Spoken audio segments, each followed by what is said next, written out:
Minha querida, mais um dia para lutarmos em espírito por esses queridos.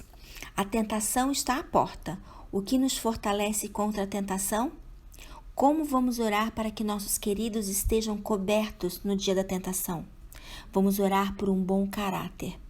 Estamos no dia 35 do programa de 40 dias de oração pelas crianças. Meu nome é Kelly, esse é um projeto do Ministério Consolidar. E hoje vamos orar pelo caráter dos nossos queridos. Jesus havia ensinado e orientado seus discípulos e agora estava pronto para enviá-los em uma missão de curto prazo. Eles iriam aos seus companheiros judeus para lhes contar sobre o Messias. Eles eram como ovelhas, sendo enviadas para o meio de um bando de lobos perigosos. Os lobos são cruéis e as ovelhas são desamparadas. Os lobos são astutos e as ovelhas são tolas.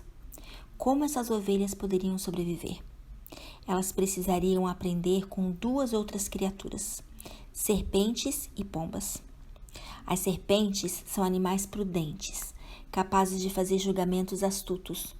Elas são capazes de avaliar as circunstâncias e se comportar de maneira apropriada. Quando vem o perigo, escapam de vista sem hesitação. Pombas, entretanto, são animais inocentes.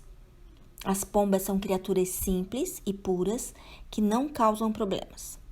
No entanto, sua simplicidade é inclinada a levá-las ao perigo, pois elas não conseguem fugir quando um predador se aproxima.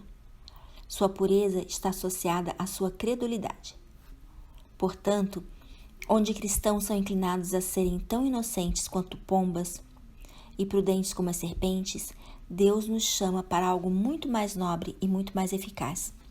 Devemos ser piedosos, mas não crédulos, serpentes inteligentes, mas não serpentes traiçoeiras, pombas astutas, mas não maliciosas.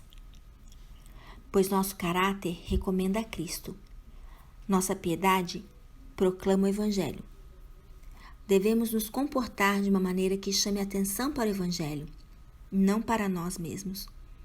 Devemos assegurar que qualquer ofensa que causarmos seja a ofensa do Evangelho, não a ofensa do nosso próprio descuido. Devemos pregar o Evangelho com sabedoria, avaliando situações para descobrir a maneira mais apropriada de falar a verdade com mais clareza. Sabedoria e inocência servem melhor à causa do Evangelho. Paulo pega emprestadas as palavras de Jesus e aplica a um contexto diferente. Se Jesus fala de pureza como testemunho, o chamado de Paulo se inclina para uma mente pura. Paulo não deixa nenhum espaço para nossa interpretação. Sabendo que os falsos mestres e sua doutrina mortal estão por perto, os cristãos devem ser sábios para o bem e inocentes para o mal. Ou seja, especialistas no bem e nem mesmo principiantes no mal. Eu estou falando de Romanos 16, tá? Paulo estava ciente da tentação de nos tornarmos tão preocupados com o mal que poderíamos desenvolver uma obsessão por ele. Podemos supor que a melhor maneira de guardar nossa fé é nos tornarmos especialistas em falsas doutrinas, estudarmos os detalhes do erro para que a verdade se destaque. Mas há pelo menos dois problemas graves com essa abordagem. Em primeiro lugar, somos muito fracos e o mal é forte demais para nos imergirmos no mal e permanecermos intocados. Nosso conhecimento do mal pode logo se tornar uma atração para o mal. Em segundo lugar, defender a verdade estudando o erro é uma tarefa tola. A verdade de Deus é proveitosa, mas o mal é uma falsificação inútil, uma perversão da verdade. A verdade de Deus é permanente e imutável, mas o mal está sempre se transformando, sempre se adaptando às tendências da época. Sendo assim, um especialista na verdade, estudar o erro é perigoso e um desperdício, uma abordagem arriscada e retrógrada. Paulo oferece uma solução muito mais segura e eficaz. Precisamos concentrar o melhor de nossa atenção no que é bom, puro e amável, como diz Filipenses 4. Devemos fazer da verdade e não do erro o foco de nossos estudos e o deleite de nossos corações. Devemos confiar que a maneira infalível de identificar falsas doutrinas é nos tornarmos especialistas na doutrina verdadeira. Não estudem falsas doutrinas, não estudem o pecado, não estudem erros, apeguem-se à verdade e a obediência piedosa. Nossa prioridade deve ser sempre a verdade. Defendemos melhor a fé cristã quando nossa compreensão da sã doutrina é profunda e ampla.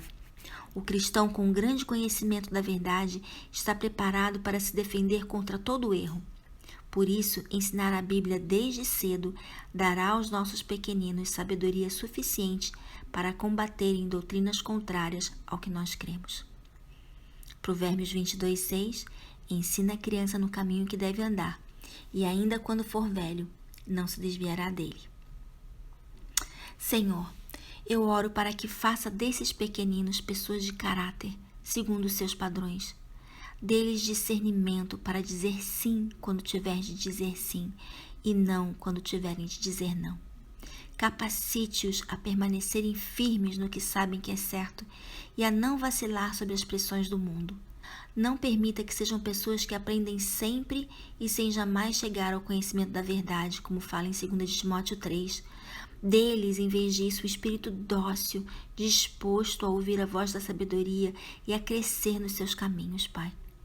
Faça deles pessoas que vivam na verdade.